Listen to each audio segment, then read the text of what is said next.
السلام عليكم. عايز تقلب الكنبه للركنه وبطريقه كمان سهله، انا باقول لك دي اسهل طريقه ان شاء الله ممكن تشوفها، فيالّا يا كبير نشوف الشرح.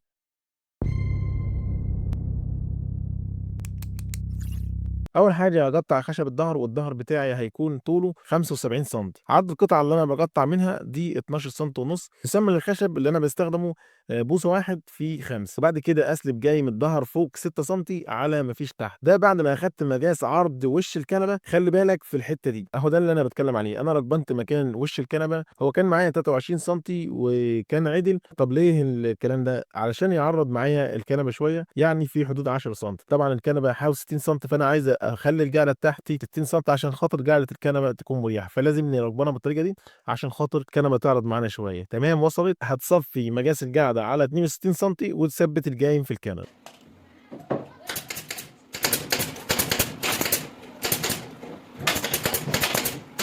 للتثبيت زي ما أنت شايف كده باثبّت الأول بالدباسة، بس مش باعتمد عليها، اللي هي إيه، اللي هي بتمسّك بس مكانها كده وارجع عليها أثبّتها صح، سواء بقى بمسمار بورمة أو مسمار 6، وباصغّر ليها قطعة خشب كده معاها عشان تثبّت أكتر. غير ده يعني اللي أنا باضيف ليها خشبة تاني أو قطعة خشب تمسّك معاها أكتر، ده مصطلح إيه، المصطلح اللي هو باراغر، مش هاحمّك من حاجة أهو، انزل بقى، انزل اعمل لايك، انزل يالّا. بعد ما ثبّتنا ال3 جوايم هناخد واحدة تحت نفس التخانة اللي إحنا شغالين بيها، بس عرض 5 سنتي أو 6 سنتي، دي معاك. لو عايز تخلّيها 10 سنتي يا باشا براحتك، أنا أقدر أزعّلك، المهم تركبنها بنفس الطريقة اللي إحنا ركبنا فيها، تركبن في الجايم وتركبن في القطعة اللي معاك. بعد كده هنبدأ نثبّتها مكان، بس خلّي بالك ما تنساش تعمل حساب 2 سنتي ونُص أو 3 سنتي بالكتير نعدّي منهم القماش في مرحلة التنجيد.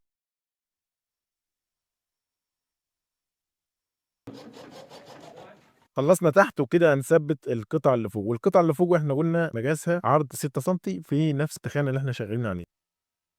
تعالَ بقى نعلّم مكان سداسات ضهر الكنبة، بس دي براحتك، عايز تخلّيها كل 20 سنتي ماشي، كل 30 سنتي، كل 40 سنتي ماشي، دي بتاعتك على حسب ما أنت عايز تألّف الشغل بتاعك، تمام. بس هتخلّي السداسات زي ما أنت شايف كده بالعرض اللي هو إيه، العرض السداس اللي هو ال6 سنتي ده، وتبدأ تثبّته مكانه في الضهر.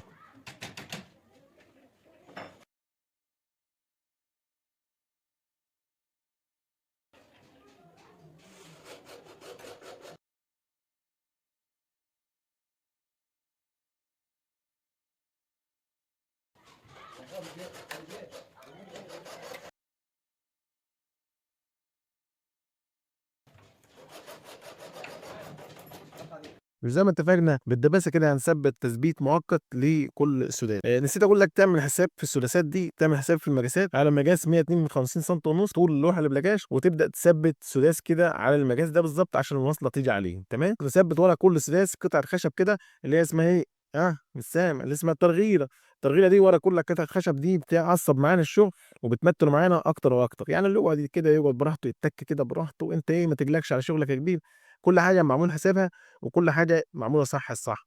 فكام قطعة خشب ورا السداس تحت، وكام قطعة خشب ورا السداس فوق، مش هيخسرونا كتير يعني.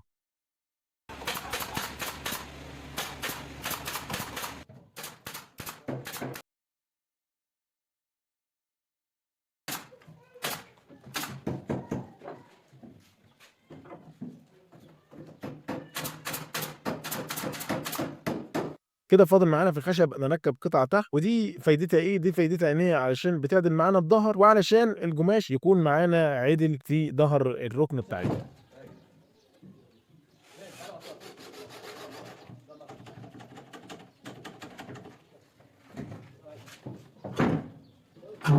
كام زاوية أبلكاش وأبدأ أثبّتهم في الضهر، ودي طبعًا حاجة مهمة، بتعدل معانا الشغل بتاعنا وبتثبّت كمان معاك الشغل بالزيادة. طيب شوية غيرة نبدأ نثبّت الزوايا دي في ضهر الركن.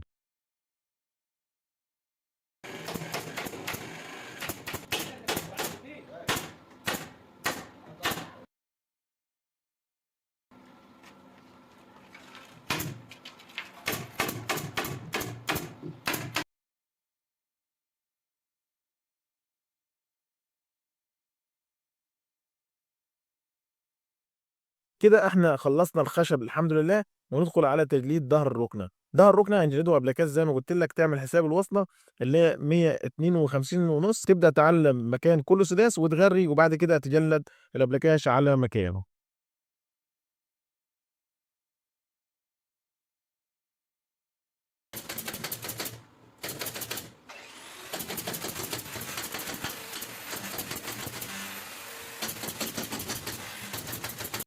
ودي الوصلة هنجلدها على حسب الطول المناسب. والتثبيت الجايم أكتر عملت فورمة كده على قد الجايم، وأجلدها زي ما أنت شايف كده فورمة بالضبط من فوق لتحت 6 سنتي على 12 سنتي ونُص، وخدت معايا اللي هي ال20 سنتي بتاع الكنبة.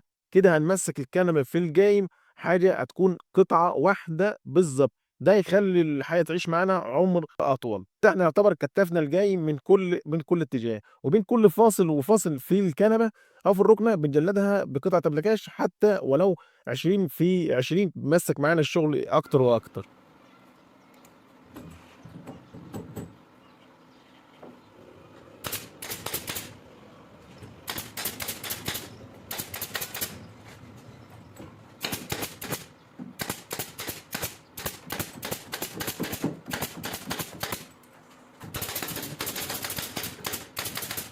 كده إحنا خلّصنا الشغل بتاعنا نجارة كده تمام، وأكّدنا على الضهر. هنبدأ نقطّع الرجول بتاعتنا كده إحنا إيه مش محتاجينها في حاجة. الحمد لله انتهينا من شرح الفيديو، يا رب يكون عجبك ويا رب يكون وصّلت لك المعلومة الصحيحة.